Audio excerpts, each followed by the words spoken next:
Hey everybody, welcome to the channel. I'm Fox and today I'm bringing you a brand new video in my Invaded Stronghold solo guide. This playlist is essentially a series of videos aimed at people looking to go through the invaded missions that reward named items solo. And it's not always easy to get a group, particularly for the strongholds, which are usually at the end. You'll do a couple of missions and then a stronghold and finally tidal basin. And those strongholds and tidal basin can be quite rough, particularly if you matchmaking with a relatively inexperienced group, which does happen. People, whether they are casual or hardcore or anywhere in between, will naturally try and complete these missions for the named items. So if you have had some difficulty, essentially this video for District Union Arena Invaded, and of course the others in the playlist, are just there to help you out, whether you want to do it in a group or solo. I always do these solo, so if you just want to jump in and essentially follow the strats and builds that I use, then this is the series for you. So what we'll do in the usual fashion is go through the build. This is just my standard solo Backfire build, which a lot of you have probably already seen. I will link the full build detail, the full build video in the description, and you'll also see it at the top of your screen now. So if you do want to go to that first, in that video I essentially complete a legendary summit boss floor with 7 directives active, completely solo. So this build definitely works for solo play, and that's why I'm going to use it for District Union Arena. Once we've gone through the build, I'll then of course go through each stage of the mission. District Union Arena on Invaded is actually one of the easier ones, but being an Invaded Stronghold, it is still quite hard overall. So yeah, I'll be essentially going through each room, where to position, and we'll go from there. So let's have a look at the build first of all. With the Backfire build, we are running Gunner for the 10% armor on kill, which stacks very nicely with the double bellstone that we already have. It gives us the improved reload every third reload, the faster rate of fire on kill, which is very important for the Backfire, a very good armor kit that gives us 30% bonus armor, and as we are running 4 blue on this build, that really helps us out as well. And what we also get is a lot of ammo regen for ourselves and our teammates, so again that is quite helpful with the weapon that you're going to be firing pretty consistently. The Backfire itself has the best damage talent in the game, in the sense that the payment in kind talent that you see on the right there can give us 200% additional crit damage, and you can easily achieve this pretty much per room, or at least over the course of 2 rooms in a stronghold. So it's very easy to maintain these stacks. And the good news is that every time you shoot an enemy or a mechanical item or anything that takes damage, you build up a stack. It's not like Obliterate where it has to be a crit chance or a crit shot to proc it. It's not like Chameleon where you need to get your 75 shots before you even get anything. You just get free damage right from the start. This does of course apply bleed to yourself, so what we're going to do is we have made a bleed immune build. I don't use the secondary and the sidearm here, as you do lose stacks when you swap off of this, but with all of my builds I usually try and have a short range, a long range, and then 1 or 2 pistols, either the Orbit for the increased crit chance and damage if it's a DPS build, or the named card pistol from the Dark Zone with a +1 skill tier if the build requires that as well. The gear pieces itself, we are starting with a Hollow Man, as this gives us 10% health damage, which is very good for this build, as we don't have a huge amount of damage at base. Certainly once we get the stacks ramped up we do, but what this will do is essentially enable us to do more damage to heavies and warhounds, which of course there are a lot of in these named missions, these invaded missions. You want every piece with Hazard Pro on there. I need to optimize this one to max, but yeah, essentially that's what you're looking for: max armor, max health damage, max Haz Pro. We're running 2 pieces of Seska, which again need to have crit chance and Haz Pro on them. So on this piece here we have exactly that, but we are running Obliterate, as this gives us a nice way to flesh out our damage for a weapon that we're constantly firing anyway. And as this is a crit build, Obliterate is a 25% weapon damage increase, so that's more than a single gear piece of 15%. You're looking at nearly 2 pieces worth, which is great, as this build only actually has 3 reds. So this is again rolled to crit chance and crit damage, and what I've done here is I put a bleed mod on. You may need to use 2, potentially even 3 bleed mods, depending on how high you can get your crit chance. The second piece of Seska is my gloves, which are once again rolled to Haz Pro, but these have crit damage on them. Max weapon damage, this is a really good roll. You do want most of your pieces to have crit chance, but you can afford to have, I think, 1 or 2 of them without it. Again, you can just use mods to flesh that out if needed. I'm then running 2-piece Bellstone Armory for the 1% armor regen and the 10% armor on kills. That 10% stacks with Gunner to give us 20%, and the 1% armor regen stacks with Memento to give us 4% total, which is why this build is so survivable. Once again, this is basically what you're looking for: Haz Pro and crit chance and armor rolled as highly as possible. And then the second piece is exactly the same, but as I'd already hit the crit chance cap, I decided to go for crit damage here. You can use your mods for this if you need, but what you ultimately want to do is make sure you are bleed immune by hitting that 95% Hasbro, or at least bleed immunity, and then the rest just putting crit chance and crit damage. If you can't get your crit damage too high, don't worry about it. It's more important to max out your crit chance at 60%, as this weapon's going to give you an additional 200. So you really don't need to worry too much about your crit damage on this build. Just start with crit chance and Hasbro, and anything left over, go for your crit damage. Although it is important to make sure you have Hasbro on all 5 pieces. And then finally we come to Memento, which gives us all 3 armor cores. So this now makes our build 4 blue with 3 red and the 1 yellow as well. We have the kill confirmed talent, which gives us the long-term buff is more important for this, as it gives us 30% additional weapon damage. Again, very important as we only have 3 reds. It gives us 30% skill efficiency, which means our shield will go from about 4 million HP to about 5.4 million, as skill efficiency is all of the skill stats in the game. So that's 30% skill health for your shield, skill haste for your res hive, but you also get repair skills, status effects and a bunch of other stuff as well, should you need it. And then we get the 3% armor regen from those 30 backpack trophies being built up, which as a solo build, of course you're going to be picking up every single trophy and every single kill. The temporary bonus is also pretty good on this build, as it gives us a further 15% weapon damage for 15 seconds. You want to run over these whilst you're going around the room killing stuff, but you also gain 40% bonus armor to help you keep alive. On top of that 1.5 million we already have, and a little bit of additional skill efficiency as well, once again to improve our shield and our res hive. Those are the 2 best skills to use. The shield is tier 5 because we have 4 blues and 1 yellow, with Memento helping us out a lot there. So you can see the active, holstered, regeneration and the health, but all of those stats will increase as our backpack trophies build up. And then of course the res hive is purely if we go down. The cooldown of this, as you can see, is 226 seconds, but once we get our backpack trophies up, this will go to about 140 seconds. It's quite a big reduction because of all of the skill haste. My stats are as follows. We are sat at our weapon damage without any of the buffs we've just discussed at 97.5k per bullet. Critical hit chance is 60%. This is exceptionally important that you hit this. If you can't get your crit damage as high as mine at 74, which I know that seems low, but this can and often will hit 274, which is why this build is just insane. It's more important to hit the crit chance. If you're at 50% and this is at 50%, you need to change some mods around to get this to 60, so this drops down even lower. Again, don't worry about it. Obliterate and the payment in kind talent on the gun will more than flesh out your base damage and your crit damage. So the 60% cap is the most important, followed very closely by your Hasbro. So you can see, because I'm on 4 blue, I'm at exactly 1.472 million armor, but we do gain nearly 300k per kill, which is fantastic for each kill, and obviously we'll get the 40% bonus armor from the backpack trophies on top of that, so it's really easy to run and gun with this build.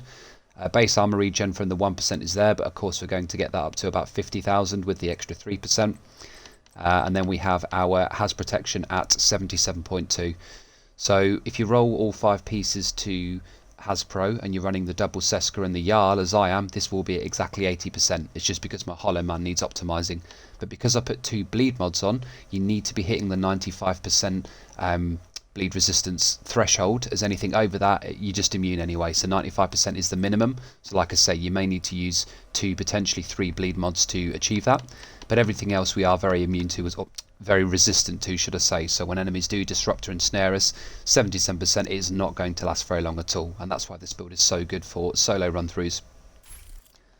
So that's the build there. What I'll now do is load into District Union Arena Invaded, and we'll go through each section. So we are at the start of District Union Arena Invaded. I accidentally left on the current zombie event, the reanimated event, so that wasn't a good start, but that's okay. We're just going to go through this as normal. We'll make sure this is selected on the invaded version, so the easy way to check is just to hold down the Y button or triangle for PlayStation. You can see it's easily switching between the standard version, which is Outcast, Hyena, sorry, and then the invaded version, which of course has the black dust symbol there. We'll select Heroic and no directives. It's a big building, so be prepared to secure both concourses. Heading in. UAV's going out. We don't have any stacks at the start of this, so you want to always play like the start of any mission with a Memento build. You always want to play a little bit more passively. Just like the legendary version of this mission, we will get a helicopter coming pretty soon. So once we've killed all but the last enemy here, where is this guy that's throwing out these drones? See, we're already up to 48 stacks on our weapons. That's already an additional 48% critical hit damage, and that's why the Backfire is very underrated. People always think, well, it takes 200 shots to get to 200% crit dam. Well, yes, it does, but every shot is 1 extra % crit damage, so even at 50, you're at an extra 50%. That's when it really starts to ramp up. Once you start getting these trophies, Once you clear the exterior, it starts to get a little bit naughty. So that's it, just the initial wave then, and then the one helicopter that comes down in solo, and you're good to go.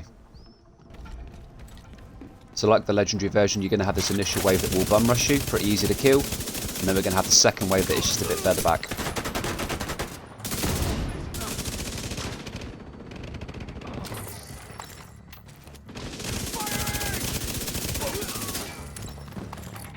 These guys will now be at the back of this room here. Nothing too difficult to worry about here. Don't forget there is a level of RNG in these, so sometimes you do get warhounds and heavies and less red and purple bars.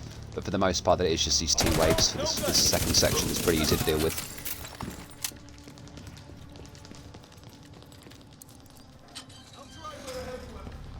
Coming into the third room, what you want to do is blow up the barrel underneath this guy straight away to stop him from gunning you down. We actually have a warhound here, which you don't always have. We'll stay in cover here, play it a little bit safe because this area is quite open, and even from this sort of range, we're not using Intimidate, so we can still build up stacks. You don't need to be super close range to maximise our damage. Enemies have really weird hitboxes on these turrets, which is why it's good to shoot out that barrel underneath them.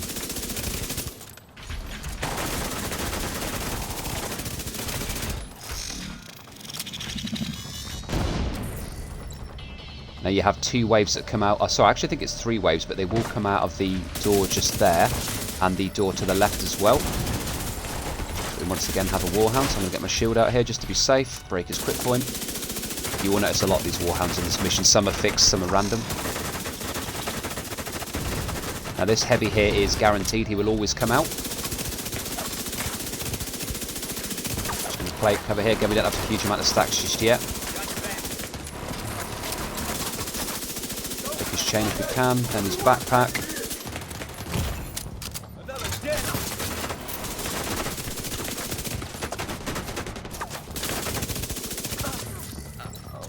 I've been a bit too far forward there, but that's okay. Get his chain once again.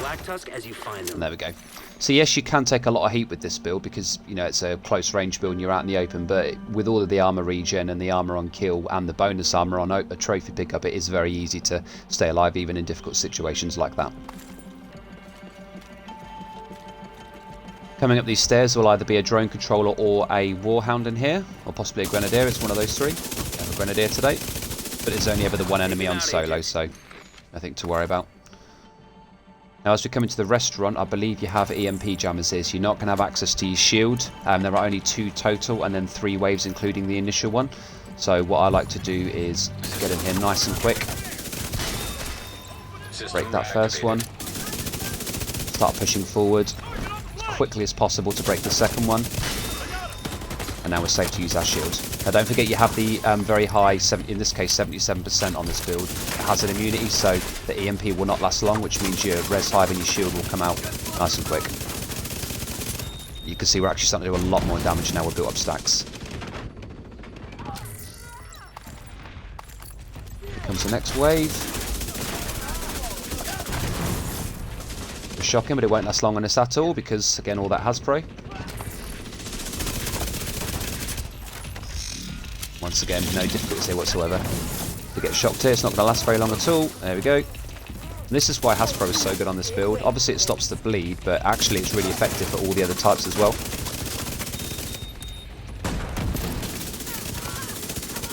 We're at 200 stacks now, so we are hitting pretty hard.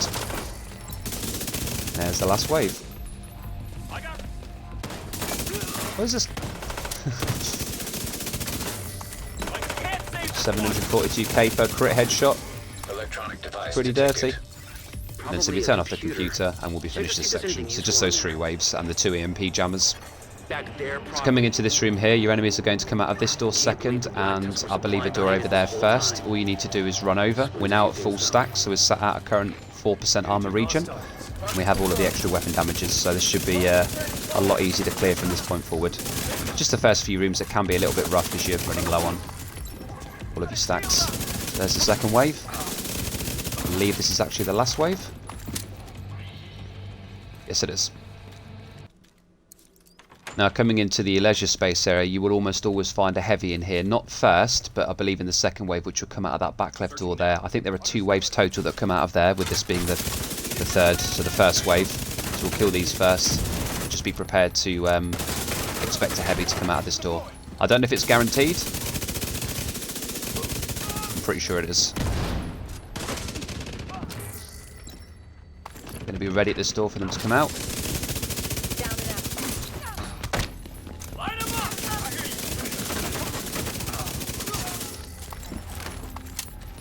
I guess it isn't guaranteed. Okay, well that was the 3 total waves there. Not very many enemies, of course, because it is a solo run through.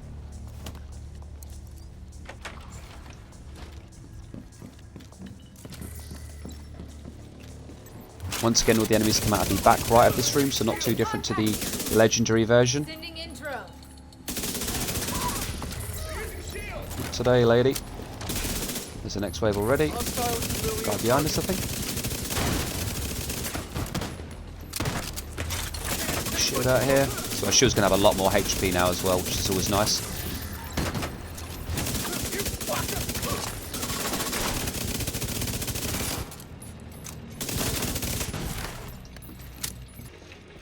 Coming into this room, nice and straightforward, just kill everything you see. The District Union Arena isn't too difficult. I think of all the strongholds, it's definitely the easiest. It's probably the longest, or at least it feels like it, but in terms of actual difficulty, there's no real mechanics to it. It's just know where the enemies spawn from and kill them.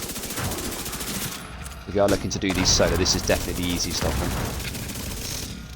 them. Tidal Basin was the hardest, but if you use that build that I recommended, which is in the playlist, I'll link it at the end of the video.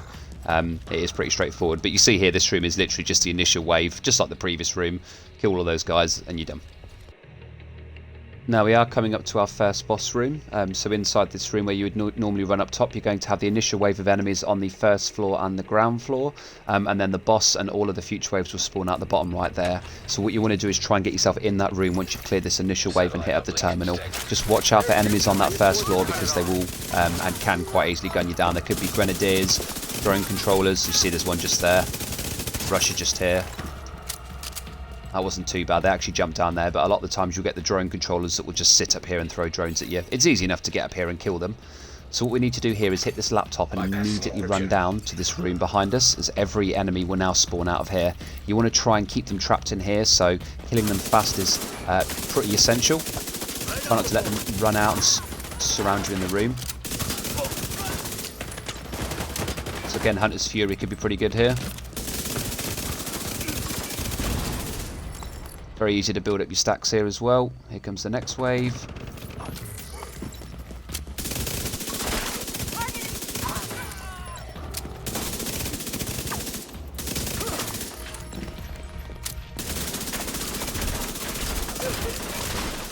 Gonna get his crit plates. There they are. I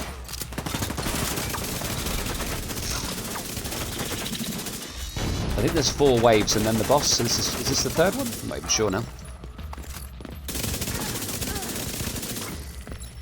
Starting to get our weapon stacks built up now. We're already at nearly 200. Terminating satellite uplink. Here he is.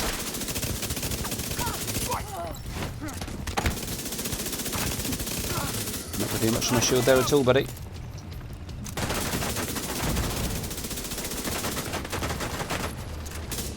Again, running over these trophies whilst you're manoeuvring is always good, because you'll get the bonus armor to keep you alive, get the extra weapon damage.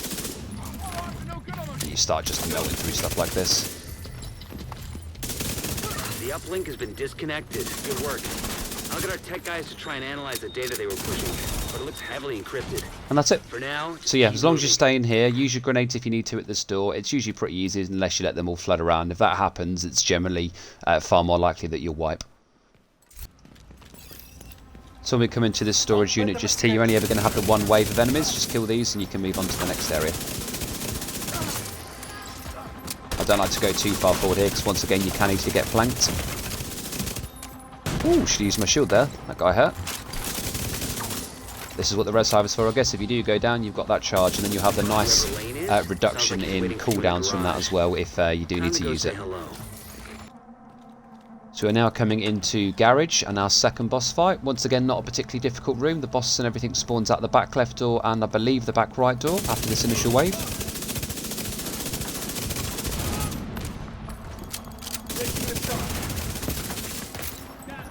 Oh, don't blind me. Luckily it doesn't last long because of all the Hasbro. Another reason why it's such a good build. Even with my terrible accuracy.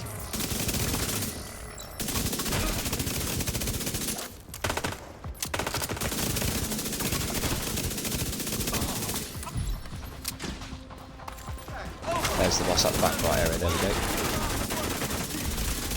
So with this build, I'm always a fan of killing the weaker enemies first, like the red and purple bars, just because it's one less thing shooting at you and they're easy to kill, and also it's one more trophy on the floor for you to run over if you really need to. Put up some stacks off of this. There we go, we're at 200 now, so we can ignore that. Actually, do you know what? I probably shouldn't ignore that because this thing will pummel me with grenades. Run over a couple of these trophies to get some bonus armour.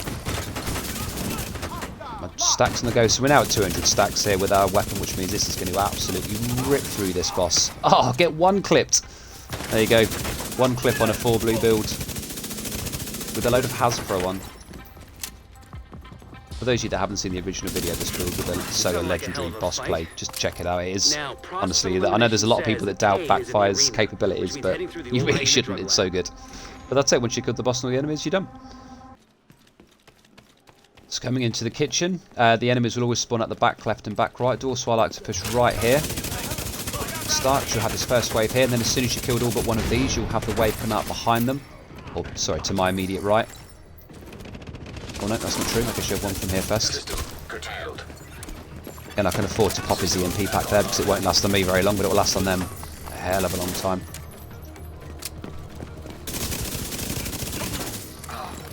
There's that wave, so it's 3 waves in here total, not 2. As you can see, we're already at a huge amount of stacks on our gun, 150 already, so it really isn't hard to keep the damage high on this build. Like, not hard at all.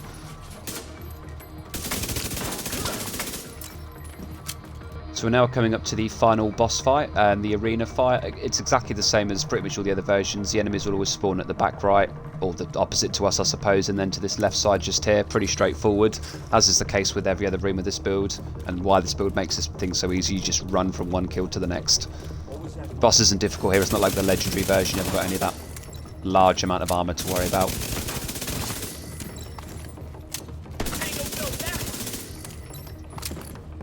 Somebody behind me, apparently? No, I guess not.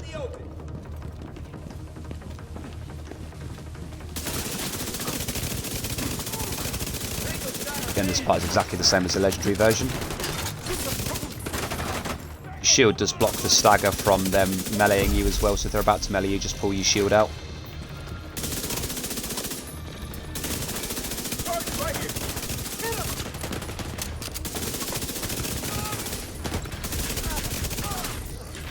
This armor on kill is really helping. Can't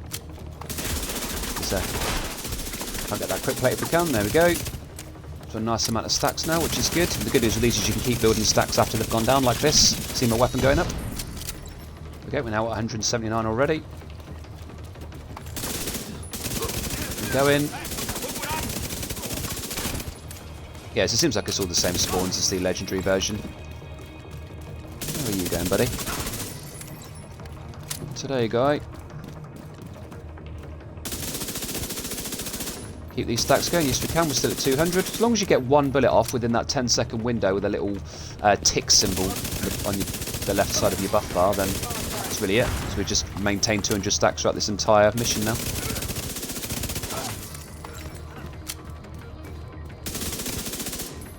There we go. Top that off again. So we've got some damage numbers. Same basic principle, try and kill all the red bars if you can.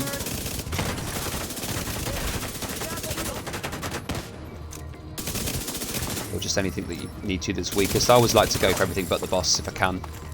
Depending on the boss, I guess. Saying that's a sniper, they have like no HP. Yeah, I was going to say, yeah, they drop really quick.